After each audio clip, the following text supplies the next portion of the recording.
सीमा खुशी से बोली, देखा माँ जी को गांव से बुलाने का मेरा आइडिया काम कर गया ना। और एक पंथ दो काज हो गए। बेटे बहू को लगा था कि फोन कट चुका है, लेकिन बूढ़ी माँ ने उसकी सारी बातें सुन ली थी। फिर जो हुआ तो वो कल्पना भी नहीं कर सकते। आज सुबह सुबह जब आनंद अपने पालतू कुत्ते को घुमाकर घर लौटा तो उसकी पत्नी सीमा, जो बर्तन धो रही थी, गुस्से में एक एक करके बर्तन पटकने लगी। अरे क्या हुआ सीमा, किसी बात से नाराज हो क्या? आनंद ने पूछा तो सीमा मुंह बनाते हुए बोली, जाने हमारे दिन कब बदलेंगे। सब लोग छुट्टियां मनाने दूसरे देशों में घूमने फिरने के लिए जाते हैं, और एक हम हैं जिन्होंने इंडिया भी पूरा नहीं देखा। कितने दिनों से वादा करते आए हो कि हम बाकी लोगों की तरह कहीं बाहर घूमने जाएंगे। हमारे बच्चे रोहन और नेहा अभी कितनी बार कह चुकी है, लेकिन आप हैं जो टस से मस्ती नहीं होते। सीमा बोलती जा रही थी, लेकिन आनंद को अपनी पत्नी की बातों का कोई फर्क नहीं पड़ रहा था। उसे नजरअंदाज करते हुए वह चुपचाप अखबार पढ़ने बैठ गया। फिर सीमा बोली, कल ही मेरी सहेली का फोन आया था, फ्रांस घूमने गए हैं वो लोग। यह देखो, एफिल टावर की ऊंचाई से फोटो खींचकर भेजी है मुझे। क्या नज़ारा दिखता है ऊपर से। सोचो, अगर फोटो में इतना खूबसूरत नज़ारा है तो सामने से देखने में कितना मज़ा आता होगा। सीमा ने अपने मोबाइल में फोटो दिखाते हुए अपने पति आनंद से कहा तो आनंद बोला, अरे सीमा, इन हाई सोसाइटी लोगों का क्या ही कहना। उनकी जो इच्छा होती है उस पर लाखों खर्च कर देते हैं। उनसे हमारा क्या मुकाबला है। ऐसी सहेलियों से तो दूरी बनाना ही बेहतर है, जो अपनी फोटो दिखा दिखाकर दूसरों के घरों में आग लगाती फिरे। आनंद ने कहा तो सीमा अपनी बड़ी बड़ी आंखें दिखाती हुई बोली, अरे मैं कहाँ पेरिस जाने के लिए कह रही हूँ, कम से कम इंडिया तो घुमा ही सकते हो ना हम लोग। लेकिन तुम्हें मेरे कहने का फर्क कहाँ पड़ता है। मैं जो मर्जी बोलती हूँ, आपको तो इत्मीनान से अपनी अखबार पढ़ने से मतलब है। इस मुई अखबार से फुर्सत मिले तो ही कुछ सोचोगे ना। सीमा ने गुस्से में कहा तो आनंद बोला, अरे तुम मेरे अखबार के साथ सौतन सा व्यवहार क्यों करती हो। बच्चों की गर्मियों की छुट्टियां तो आ जाने दो, सोचेंगे इस बारे में भी। ऐसा कहकर आनंद ने बात को टाल दिया। कुछ दिन शांति से बीते, फिर कुछ ऐसा हुआ जिसकी किसी ने कल्पना भी नहीं की थी। एक दिन आनंद जब ऑफिस से घर लौटा तो उसके चेहरे की हवाइयां उड़ी हुई थी। निराशा और उदासी के चेहरे से साफ झलक रही थी। उसे देखकर सीमा परेशान हो गई और बोली, अरे क्या हुआ, आप ठीक तो हो। ऑफिस में कुछ हुआ है क्या? अरे बताते क्यों नहीं, मेरी जान निकली जा रही है। तो आनंद बोला, अब बताने को अब कुछ बचा ही कहाँ है, तुम खुद ही देख लो। ऐसा कहते हुए आनंद ने अपनी जेब से एक लिफाफा निकाला। बच्चों ने प्रश्न सूचक निगाह के साथ लिफाफा को खोलकर देखा। उनका मुंह खुला का खुला ही रह गया।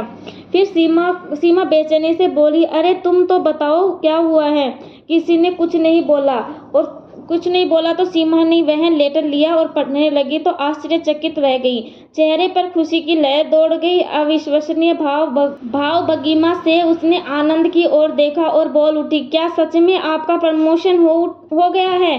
तो आनंद मुस्कुराते हुए बोला, श्रीमती जी, बस प्रमोशन ही नहीं, कंपनी की तरफ से 5 लाख का बोनस और फॉरेन घूमने के लिए फैमिली टूर पैकेज मिला है। यह सुनकर सीमा को अपने कानों पर यकीन नहीं हुआ।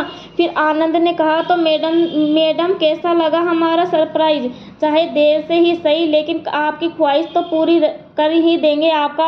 आपका निठल्ला पति। अरे तो पहले क्यों नहीं बताया आपने, तो मेरी जान ही निकाल दी थी। सीमा ने मुस्कुराते हुए कहा तो दोनों बच्चे बोल उठे, यू आर वर्ल्ड्स बेस्ट पापा। हम अभी अपने दोस्तों को बता कर आते हैं। कहते हुए दोनों बच्चे दौड़ते हुए घर से बाहर निकल गए। फिर सीमा ने उत्साहित होते हुए पूछा, अच्छा यह तो बताइए कि हमें जाना कब है? बस अगले हफ्ते ही फ्लाइट है, इसका मतलब तैयारी के लिए सिर्फ 7 दिन ही है हमारे पास। सोचते हुए सीमा रसोई घर में खाना बनाने चली गई। रात के डिनर के समय भी विदेश घूमने की ही बातें चल रही थी। तभी आनंद बोला, मैं कल बैंक से पैसे निकलवा कर ले आऊँगा। तुम लोग अपने सामान की लिस्ट तैयार कर लो, जिसे जो कुछ भी खरीदना है कल ही खरीद ले आएंगे।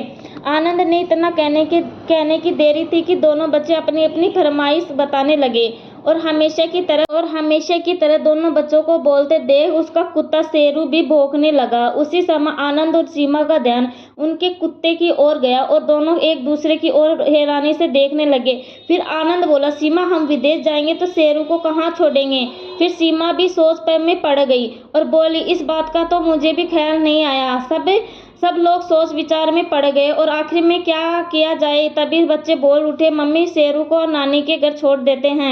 इससे पहले कि सीमा कुछ कहती, बच्चों ने तुरंत नानी को फोन लगाकर अपनी मम्मी को थमा दिया। कैसी हो माँ? सीमा ने पूछा तो दूसरी ओर से उसकी माँ की आवाज आई, मैं ठीक हूँ बेटी, तुम सब कैसे हो? हाँ माँ, हम सब ठीक है। दरअसल हम लोग विदेश घूमने जा रहे थे, लेकिन समझ नहीं आती कि शेरू को कहाँ छोड़े। अगर आप कुछ दिनों के लिए उसे रख लेते तो। सीमा की बात सुनकर उसकी माँ बोली, बेटी वह क्या है ना, कुछ दिनों के लिए तेरी भाभी मायके गई है और मेरे घुटनों में दर्द रहता है, इसलिए मुझसे तो यह काम नहीं हो पाएगा। फिर कुछ सोचकर उसकी माँ ने कहा, अरे हाँ याद आया, जब भी हमारी पड़ोसी विदेश जाते हैं तो अब अपने कुत्ते को डॉग केयर सेंटर पर छोड़ देते हैं। तुम लोग पता करो ना। ठीक है माँ, कोई बात नहीं। ऐसा कहकर सीमा ने भूजे मन से फोन रख दिया। अगले दिन आनंद ने आसपास के डॉग केयर सेंटर पर जाकर पता किया, लेकिन निराशा होकर घर लौटा। अरे आनंद, शेरू को कहीं छोड़ने का इंतजाम हुआ या नहीं? सीमा ने पूछा तो आनंद बोला, नहीं सीमा, डॉग केयर सेंटर में तो कम से कम 2001 दिन के लगेंगे। अरे बाप रे, इतने पैसे? सीमा ने हैरानी से पूछा तो आनंद ने बोला, और नहीं तो क्या, ऊपर से हम इतने दिनों के लिए बाहर जाएंगे तो घर की सिक्योरिटी के लिए भी कोई गार्ड चाहिए होगा, वह भी कम से कम 1 दिन के 1000 लेगा और 1 महीने के हिसाब से तो बहुत खर्चा पड़ जाएगा। यह बात सुनकर सीमा और दोनों बच्चे भी परेशान हो गए। फिर आनंद बोला, अगर कोई इंतजाम ना हुआ तो हमें विदेश जाने का प्रोग्राम कैंसिल करना पड़ेगा। यह सुनते ही उनका बेटा रोहन बोला, मुझे पता था पापा ऐसा ही करेंगे, मैं आपसे कभी बात नहीं करूंगा। ऐसा कहकर नाराज होकर वह अपने कमरे में चला गया। फिर सीमा बोली, क्यों ना गांव से आपकी माँ को बुला लिया जाए? तभी आनंद बोला, यह तुम कैसी बातें कर रही हो? माँ यहाँ आकर कैसे रह सकती है, वह भी अकेली? तो सीमा ने कहा, अरे आनंद, एक बार सोचो तो सही, कहीं आपकी माँ यहाँ आ जाएगी तो ना तो घर की सिक्योरिटी के लिए गार्ड की जरूरत पड़ेगी और ना ही शेरू के देखभाल के लिए हमें कोई एक्स्ट्रा खर्चा करना पड़ेगा। लगे हाथ घर में रखे पौधे को भी पानी दे दिया जाए करेगी। सीमा की बात सुनकर आनंद बोला, अच्छा लेकिन सीमा, तुम्हें तो मेरी माँ फूटी आंख नहीं भाती, जिस कारण आज तक हमने उन्हें यहाँ बुलाया तक नहीं है। हम यहाँ ऐसा आराम की जिंदगी जीते हैं और वह बेचारी अकेले गांव में रहती है, और आज जब हमें जरूरत पड़ी तब हम उनको बुला लें, यह तो अच्छी बात नहीं है ना। तो सीमा बोली, वो सब मैं नहीं जानती, वैसे भी हम थोड़ा ना उन्हें बताने वाले हैं कि हम उन्हें अपने घर और शेरू की रखवाली के लिए बुला रहे हैं। तब तुम सब अपनी माँ को फ़ोन लगाओ, मैं सब संभाल लूँगी। कहते हुए सीमा ने आनंद के हाथ में फ़ोन थमा दिया। हेलो, प्रणाम माँ, कैसी हो तुम? कैसी हो? बहुत अच्छी हूँ बेटा, अभी बैठे बैठे तुम सबको याद कर रही थी, कमला देवी ने कहा। तो आनंद बोला, अच्छा माँ, इतनी याद आ रही थी तो कुछ दिनों के लिए यहाँ आ जाती। तो कमला देवी बोली, अरे नहीं बेटा, तुम ही सीमा और बच्चों को लेकर किसी दिन मुझसे मिलने आ जाओ, मेरा आना तो असंभव है। तभी आनंद के हाथ से फ़ोन लेते हुए सीमा बोली, अरे माँ जी, सारा प्यार आप उन गांव वालों पर ही लुटा दोगी तो हमारे लिए क्या बचेगा?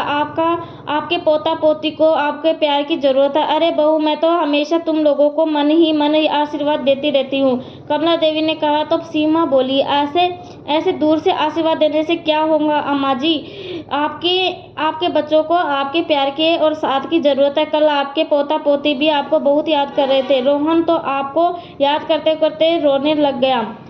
अब बच्चे जिद पकड़ कर बैठे हैं कि उन्हें अपनी छुट्टियां दादी के साथ ही बितानी है, इसलिए मैं तो कहती हूँ आज ही अपने कपड़े पैक कीजिए और ट्रेन पर बैठकर यहाँ चली आइए। इतने सालों बाद बहू ने इतने हक से बात की और इतने प्यार से अपने घर बुलाया। यह देखकर तो कमला देवी के मन ही मन फूली नहीं समा रही थी। वे खुद को रोक न पाई और बड़ी खुशी से बेटा बहू के घर जाने की तैयारी करने लगी। करीब 2 वर्ष पहले कमला देवी के पति का देहांत हुआ था। जब वे जीवित थे तो पूरे गांव में उनका बहुत मान सम्मान हुआ करता था। यूँ तो सरल स्वभाव की कमला देवी पति के जाने के बाद गांव में अपने घर में अकेली रहती थी, लेकिन गांव के सभी लोग उनका पूरा ख्याल रखते थे। यहाँ तक कि गांव के बच्चे भी उन्हें अकेला नहीं छोड़ते थे। अक्सर उनके पास आकर सब बच्चे कहानी सुना करते थे। गांव में किसी को किसी भी दुख तकलीफ होती थी तो कमला देवी हमेशा उनकी मदद करने को तैयार रहती थी, और इसी कारण गांव के हर व्यक्ति के दिल में उनके लिए प्यार और सम्मान था। उनके पति की पेंशन आती थी, जो महीने भर का खर्च निकालने के लिए काफ़ी होती थी। बेटा बहू के घर जाने के लिए कमला देवी ने बड़ी खुशी से बेसन के लड्डू, खोया, बर्फी और कुछ नमकीन बना लिए, और अपनी मदद के लिए उन्होंने पड़ोसन को बुला लिया। अगले दिन अपने घर की जिम्मेदारी गांव के लोगों को सौंपकर कमला देवी ट्रेन में बैठ गई और लगभग 2 घंटे के सफर के बाद बेटे के शहर पहुंच गई। और स्टेशन पर पहुंचते ही तो देखा तो उनके बेटा बहू और पोता बेसब्री से इंतजार कर रहे थे। वे ट्रेन से उतरी और बेटा बहू ने पांव छूकर उनसे आशीर्वाद लिया तो दोनों बच्चे भी दौड़ते हुए आए और दादी दादी कहते हुए उनसे लिपट गए। अपने बच्चों का प्यार और अपनापन देखकर कमला देवी तो बस उन्हें आशीर्वाद ही देती जा रही थी। सब लोग गाड़ी से घर पहुंचे और घर का दरवाजा खोला तो अपने सामने की अनजान व्यक्ति को देखकर शेरू ने उन पर भौंकने लगा, लेकिन कमला देवी ने उसे बड़े प्यार से सहलाया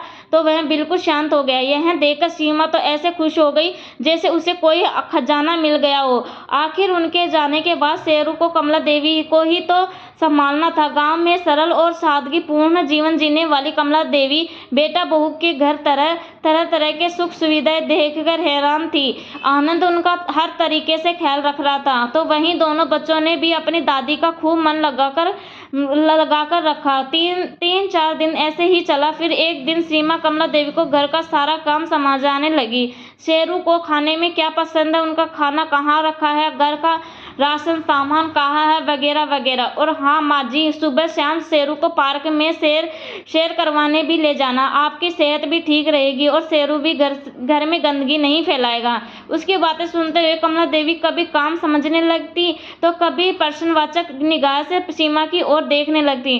फिर थोड़ी देर बाद बोलती, अच्छा किया बहू जो मुझे सब कुछ बता दिया। अब तुम देखना, मैं तुम लोगों को स्वादिष्ट पकवान बनाकर खिलाऊंगी। अरे हाँ, मैं तो भूल ही गई, मैं गांव से तुम लोगों के लिए अपने हाथों से लड्डू और बर्फी बनाकर लाई हूँ, अभी लेकर आती हूँ, बच्चों को बहुत पसंद आएगी। कहते हुए वे अपने बैग से सामान निकालकर लाई और खुशी से रोहन और नेहा को खिलाने लगी। तभी उन्होंने देखा कि वहाँ कुछ अटैची और बैग रखे थे। देखते ही उन्होंने हैरानी से पूछा, यह क्या बहू, कहीं जा रहे हो क्या? तभी सीमा हड़बड़ाते हुए बोली, हाँ माँ जी, वो क्या है ना कि आपके बेटे को ऑफिस के काम से विदेश जाना है, तो बच्चों ने भी जिद पकड़ ली कि वे भी विदेश घूमने जाना चाहते हैं, इसलिए हम भी उनके साथ ही जा रहे थे। तो कुछ दिन आप घर का ख्याल रखिएगा।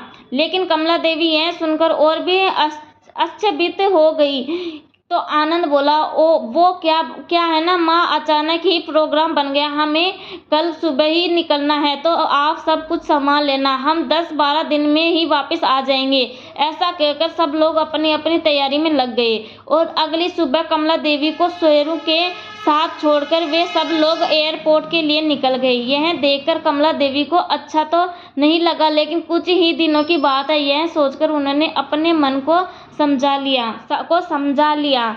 सुबह नहा धोकर उन्होंने शेरू को भी बड़े प्यार से नहलाया। सीमा के बताए अनुसार उन्होंने शेरू का खाना उसके बर्तन में डाल दिया और फिर अपने खाने की थाली भी वहीं लेकर बैठ गई। लेकिन शेरू खाना खाने को तैयार ही नहीं था, शायद सभी लोगों के चले जाने के कारण उदास हो गया था। तो कमला देवी ने उसे प्यार से सहलाया और अपनी थाली में से एक रोटी का टुकड़ा उसके मुंह में डाला, तो शेरू भी अपनी उदासी भूलकर खुशी से उनके साथ खाना खाने लगा। अब तो हर बार कमला देवी उसे अपनी थाली से ही खाना खिला देती थी और वह बड़े शौक से उनके साथ बैठकर खाना खाता। कमला देवी का किसी से बात करने का दिल करता तो शेरू से ही हंस बोल लेती।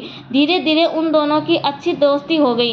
वे हर रोज सुबह शाम शेरू को पार्क घुमाने ले जाती, तो वहीं आस पड़ोस के वाले तो से भी उनकी जान पहचान होने लगी। बच्चों के साथ हंसना बोलना उन्हें बहुत पसंद था।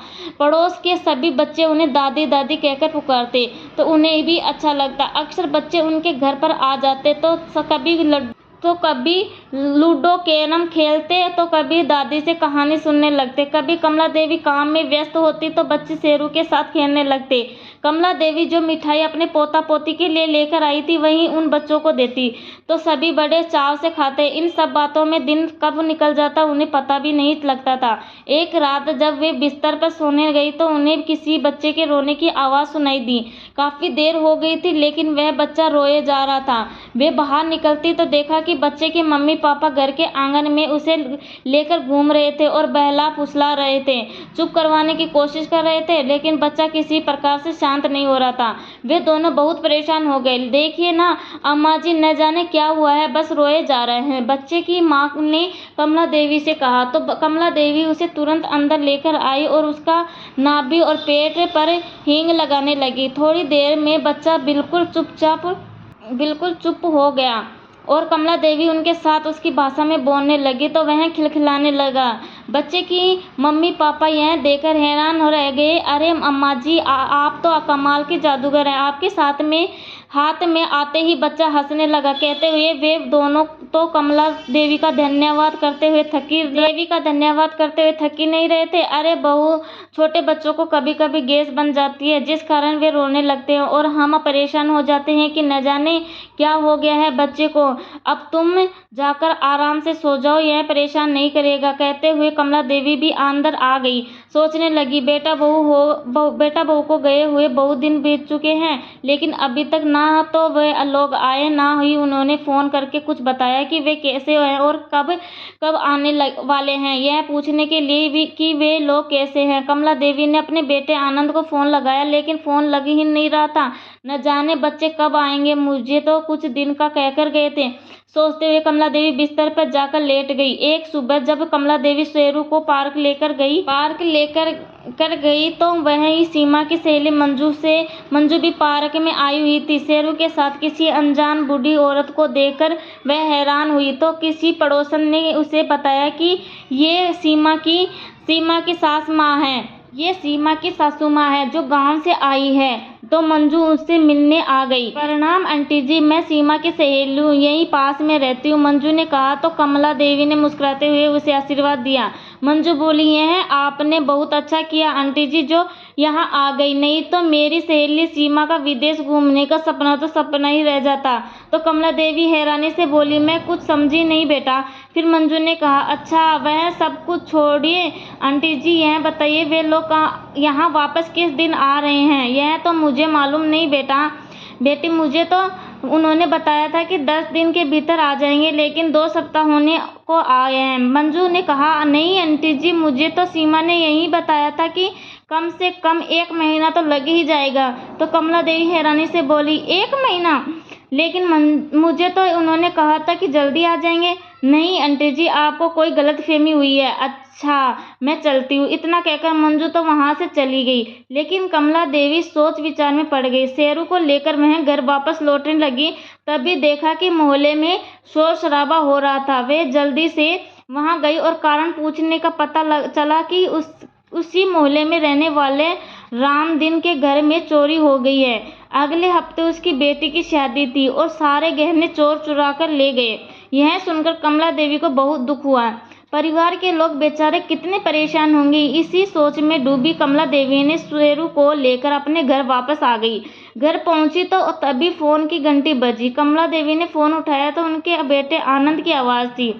प्रणाम माँ, सब कुछ ठीक तो है ना वहाँ? शेरू ने ज़्यादा तंग तो नहीं किया? तो कमला देवी बोली, हाँ बेटा, वैसे तो सब कुछ ठीक है, हम दोनों एक दूसरे का खूब अच्छे से ध्यान रख रहे हैं। शेरू तो दिन भर पूरे घर में उछलता कूदता रहता है, लेकिन तुमने बहुत दिन लगा दिए वापस आने में। तो आनंद कहने लगा, हाँ माँ, ऑफिस का काम कुछ ज़्यादा ही था इसलिए कुछ दिन और लग जाएंगे, आप वहाँ संभाल लेना। कहते हुए आनंद ने फ़ोन रख दिया। तो पीछे से सीमा ने कहा, क्या कहा तुम्हारी माँ ने? सब ठीक तो है ना? हाँ सीमा, सब ठीक है। तुम्हारे घर भी तुम्हारा घर भी सही सलामत है और शेरू भी, आनंद ने कहा। तो सीमा खुशी से बोली, देखा माँ जी को गांव में बुलाने का मेरा आइडिया काम कर गया ना। और एक पथ दो काज हो गए। शेरू को भी केयर मिल गया और हमारी मकान की रखवाली भी हो गई। अब हम निश्चित होकर कुछ दिन और यहाँ आराम से घूम सकते हैं। हाँ सीमा, आइडिया तो तुमने बिल्कुल सही दिया था। नहीं तो घर की सिक्योरिटी का खर्चा और शेरू को डॉग केयर सेंटर में रखने का खर्चा कुल मिलाकर 1 लाख रुपए हो जाता, आनंद ने कहा। फिर सीमा बोली, अब मेरी एक बात और मान लो, अपनी माँ से कहो कि बाबूजी की बीमा भी रकम हमारे हाथ में रख दे। वैसे भी उन्हें उन पैसों का करना ही क्या है, हर महीने बाबूजी की पेंशन आती है, उससे ज़्यादा पैसे वह क्या करेगी। अरे सीमा, तुमने तो मेरे मुंह की बात ही छीन ली। मैं भी इसी बारे में सोच रहा था, आनंद बोला। लेकिन सीमा ने पूछा, आनंद तुम्हारी माँ पैसे तो दे देगी ना। तो आनंद बोला, अरे देगी क्यों नहीं, मैं कह दूंगा कि मुझे ज़रूरत है। और फिर मेरे प्रमोशन की बात हमने उन्हें बताई कहाँ है। उन्हें तो बस इतना ही पता है कि हम ऑफिस के काम से विदेश आए हैं, घूमने फिरने नहीं। आनंद को लग रहा था कि उसने फ़ोन कट कर दिया है, जबकि फ़ोन अभी भी चल रहा था और आनंद सीमा की सारी बातें कमला देवी सुन रही थी। बेटे और बहू के विचार जानकर उसके पैरों तले जमीन ही खिसक गई। यह यकीन नहीं कर पा रही थी कि उनकी अपनी औलाद भी इतने नीचे गिर सकती है, केवल अपने स्वार्थ के लिए। फिर खुद से ही बोल उठी, यह इस कलयुग में लालच और स्वार्थ की ममता, प्रेम और पर भारी पड़ने लगा है। लेकिन मेरी आनंद तो कभी ऐसा नहीं था। सोचते सोचते उनकी आंखों से आंसू बहने लगे। तभी उन्होंने बाहर से कुछ शोर सुनाई दिया और एम्बुलेंस की आवाज़ आने लगी। लेकिन उनके मन में विचारों की हलचल इतनी ज़्यादा थी कि बाहर की हलचल और शोर का उन पर कोई असर नहीं पड़ रहा था। काफ़ी देर वह यूं ही गुमसुम सी बैठी हुई आंसू बहाती रही। ना भूख लगी ना प्यास। आनंद के बचपन से लेकर आज तक की सारी यादें उनके दिमाग में घूमती जा रही थी। फिर अचानक उनका ध्यान शेरू की ओर गया तो भूख के कारण पूंछ हिलाता हुआ उसके इर्द गिर्द घूम रहा था। जल्दी से कमला देवी ने अपने आंसू पूछे और शेरू के लिए खाना ले आई। लेकिन शेरू हमेशा कमला देवी के खाने के बाद ही खाना खाता था, इसलिए न चाहते हुए भी कमला देवी को भोजन के 2 निवाले खाने पड़े। शाम के समय जब कमला देवी बाहर निकली तो पता चला कि राम दिन उसके घर में चोरी हुई थी। उसने आत्महत्या करने की कोशिश की है। यह सुनकर कमला देवी की हैरानी का ठिकाना न रहा। अगले दिन जब राम दिन अस्पताल से घर वापस लौटा तो कमला देवी उससे मिलने गई और समझाने लगी, देखो भाई, जीवन भर उतार चढ़ाव तो आते ही रहते हैं, लेकिन उसका मतलब यह तो नहीं कि इंसान अपनी ज़िंदगी ख़त्म करने के बारे में सोचे। तो रामदिन बोला, नहीं बहन जी, आप नहीं जानती कि मैं किन दुखों से गुजर रहा हूँ। दिन भर मेहनत मजदूरी करके 4 पैसे घर में लेकर आता हूँ तो खर्चा भी पूरा नहीं हो पाता। बड़ी मुश्किल से बेटिया की शादी के लिए कुछ पैसे इकट्ठे करके गहने बनवाए थे, लेकिन भगवान से यह खुशी भी नहीं देखी गई हमारी। लेकिन अब कैसे होगी बेटे की शादी, क्या करूँ समझ नहीं आता। कहते हुए रामदिन फूट फूट कर रो पड़ा। रामदिन की हालत देखकर कमला देवी द्रवित हो उठी। आप चिंता मत करो, भगवान पर विश्वास रखो, सब ठीक हो जाएगा, कमला देवी ने कहा। एक बेटी के पिता की लाचारी देखकर कमला देवी से रहा न गया। अगले दिन ही उन्होंने अपने गांव में फ़ोन किया और पड़ोसन से 1 लाख रुपए भेजने को कहा। यह भी कहा कि गांव आने के बाद वह लौटा देगी। अब कमला देवी की बात गांव में भला कौन टाल सकता था। अगले दिन ही पैसे उनके पास पहुंचा दिए गए। पैसे लेकर कमला देवी रामदिन के घर गई और सारे पैसे उसके हाथ में थमा दिए। यह देखकर रामदिन बोला, अरे यह क्या है। खोल कर देखा तो पैसे देखकर यह चौंक गया और बोला, इतने सारे पैसे। तो कमला देवी ने कहा, अब तो तुम्हारी बेटी की शादी हो जाएगी ना। फिर रामदिन बोला, अरे नहीं, यह पैसे मैं नहीं ले सकता। अरे यह सिर्फ आपकी ही बेटी नहीं है, हमारी भी बेटी है। आप मना करेंगे तो मुझे अच्छा नहीं लगेगा। मुझे अपनी बड़ी बहन समझकर ही रख लीजिए, कमला देवी ने कहा। तो रामदिन भरी आंखों के लिए बोला, आपका यह एहसान हम लोग कैसे चुका पाएंगे। तो कमला देवी ने कहा, अरे एक इंसान होने के नाते हमारा फर्ज बनता है दूसरे इंसान की मदद करना। मदद करना, इसमें कोई एहसान नहीं है। आस पड़ोस के सभी लोग ने कमला देवी के इस मदद की खूब तारीफ की। उनकी देखा देखी बाकी के पड़ोस वाले भी रामदीन की मदद करने आगे आ गए और विवाह खूब अच्छे से संपन्न हुआ। अभी कमला देवी घर जाकर बैठी ही थी कि उनकी बहू सीमा का फोन आ गया। माँ जी, हम कल दोपहर तक पहुँच जाएंगे, खाना बना कर रखिएगा और हाँ, घर की पूरी अच्छे से साफ सफाई करके रखना। मुझे घर बिल्कुल वैसा ही चाहिए जैसे मैं छोड़कर गई थी। ठीक है बहू, कमला देवी ने कहा और फोन रख दिया।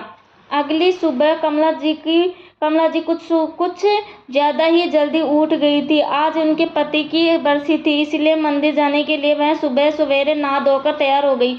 भगवान को भोग लगाने के लिए रसोई घर में जाकर हलवा पूरी बनाने लगी और कुछ खाना उन्होंने गरीबों को बांटने के लिए भी बनाया। शेरू को घर में ही छोड़कर वह मंदिर चली गई। मंदिर जाकर भगवान को माथा टेककर भोग लगाया और पति की आत्मा की शांति के लिए प्रार्थना की।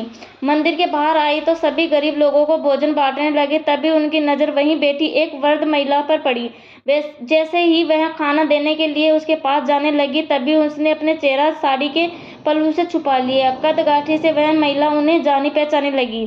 जैसे ही कमला जी प्रसाद लेने लगी तो उनकी नजर उस महिला के हाथ पर पड़ी जिस पर लिखा था संतोष देवी। देखते ही कमला जी का कलेजा धक से रह गया। संतोष, तुम मेरी सहेली संतोष ही हो ना?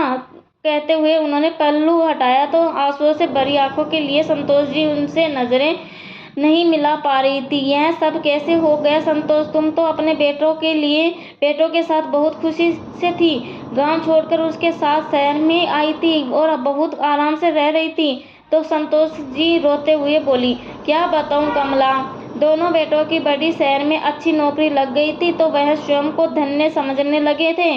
फिर दोनों बेटे और बहुएं हमें अपने साथ नहीं लेकर गए। हम लोग भी उनके साथ सुखपूर्वक जीवन बिता रहे थे। 3 महीने बड़े बेटे के घर रहते थे तो और 3 महीने छोटे बेटे के घर।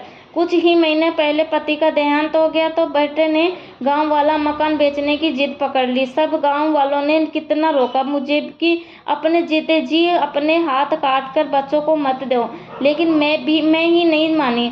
सोचा था कि जब बुढ़ापा बच्चों के साथ ही गुजारना है तो बच्चों की बात मानने में क्या हर्ज है। लेकिन अपना हिस्सा लेने के बाद बड़ा बेटा तो अपनी बीबी बच्चों के साथ विदेश चला गया और छोटे बेटे बहू ने भी मेरी जिम्मेदारी लेने से इनकार कर दिया। मेरे एक गलत फैसले का नतीजा यह हुआ कि इस उम्र में मैं दर ठोकरें खाने की मजबूर हो गई हूँ। दो बेटों के होते हुए भी मेरा अपना कोई नहीं है। सोच रही हूँ कि किसी वृद्धाश्रम में चली जाऊँ। कहते हुए संतोष जी फूट फूट कर रो पड़ी।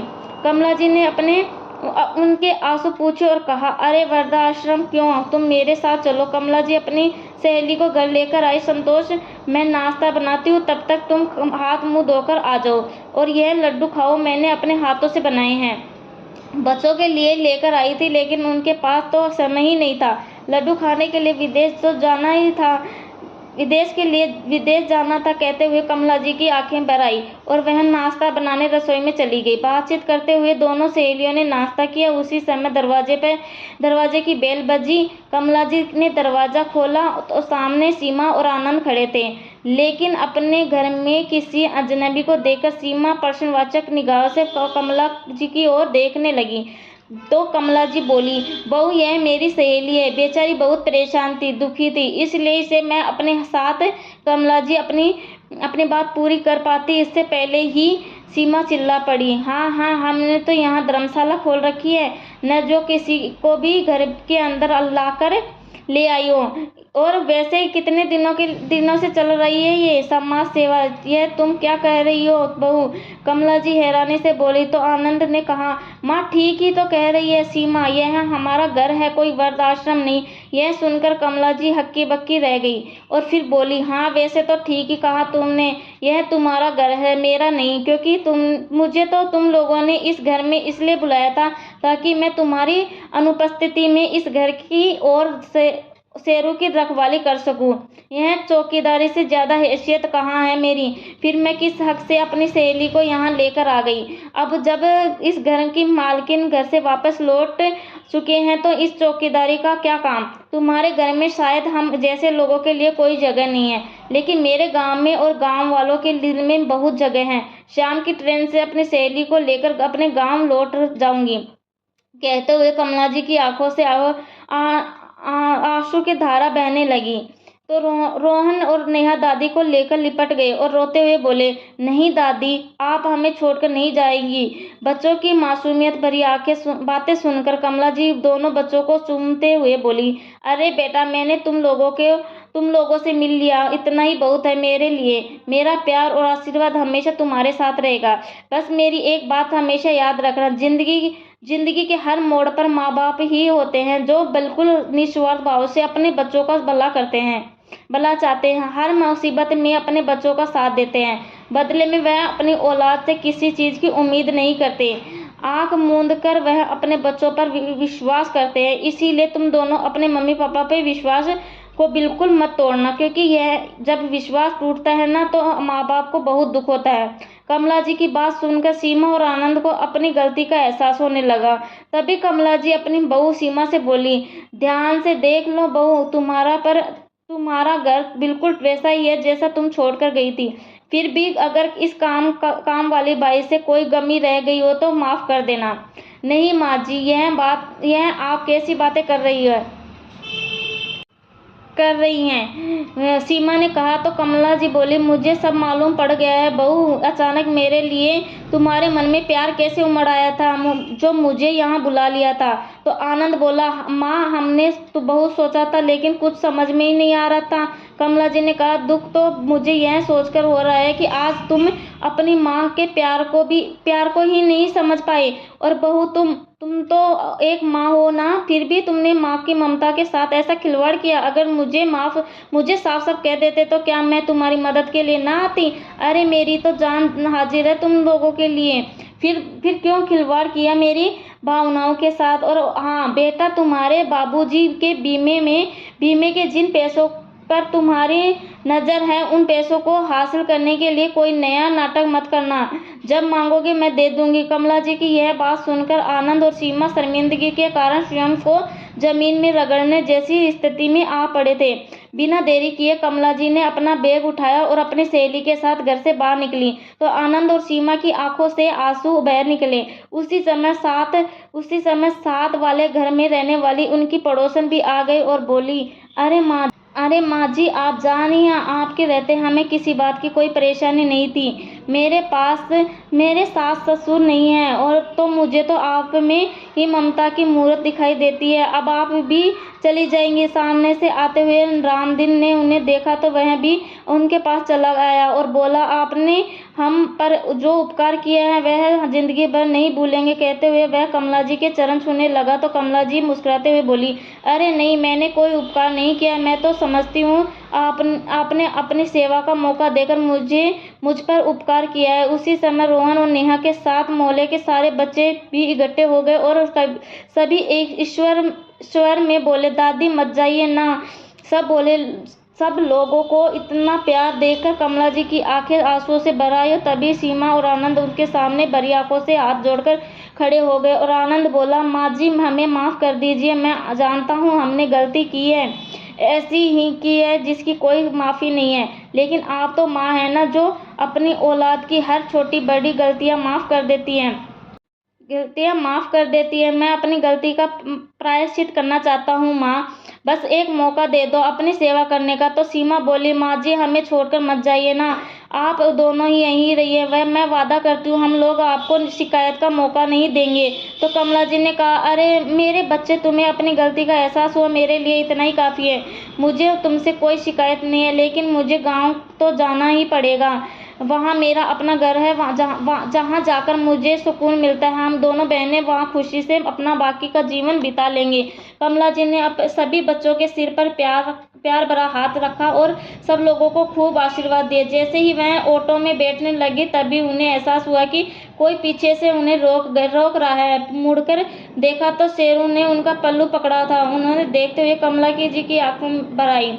1 महीने में उनका शेरू के साथ अच्छा खासा लगाव हो गया था, लेकिन वह खुद को कमजोर पड़ने देना नहीं चाहती थी, इसलिए स्वयं को संयमित करने उन्होंने अपना पल्लू छुड़ाया और संतोष जी के साथ ऑटो में बैठ गई। तभी शेरू भी उनके पास ऑटो में जाकर बैठ गया। सब लोग शेरू का उनके प्रति प्यार देखकर हैरान थे। कमला जी ने उसे लाख मनाने की कोशिश की, लेकिन वह तो उनसे दूर जाने को तैयार ही नहीं था।